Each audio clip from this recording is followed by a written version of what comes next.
কর্ম, ধর্ম আর কর্তব্য, এই তিনটি একে অপরের সাথে জড়িত।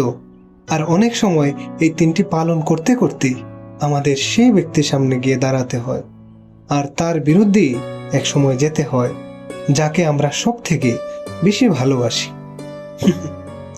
কিন্তু সেইখানেই যুদ্ধ, কোনো ব্যক্তিগত যুদ্ধ থাকে না।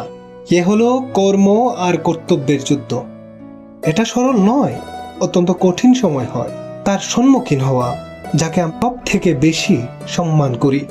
কিন্তু আমাদের তো আমাদের ধর্মের পথে চলতেই হয়, কারণ আমরা কর্মবদ্ধ আর কর্তব্যবদ্ধ, আর এটাই করা উচিত।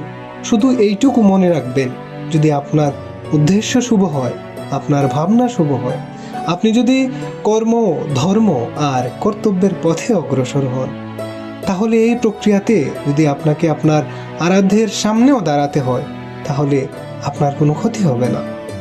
প্রত্যেকের জীবনে সমস্যা আসা যাওয়া করে, আর প্রত্যেক মানুষ সমস্যা আসার পর তার সমাধান খুঁজতে থাকে। কিন্তু যখনই সমস্যার সমাধান হয়ে যায়, আমরা নিশ্চিন্ত হয়ে যাই এবং অসাবধান হয়ে যাই। আমাদের মনে হয় যে আমরা সম্পূর্ণরূপে সমস্যার সমাধান করেছি, কিন্তু কোথাও না কোথাও একটা ছোট্ট সমস্যার বীজ রয়েই যায়, আর সেই বীজ আমাদের অসাবধানতার ছত্রছায়ায় বড় হতে থাকে, আর তারপর মহাসংকট হয়ে আবার আমাদের উপর আক্রমণ করে। এই সংকট যে কোনো রূপে আসতে পারে, কোনো শত্রুর রূপেও, আবার কোনো মহামারীর রূপেও।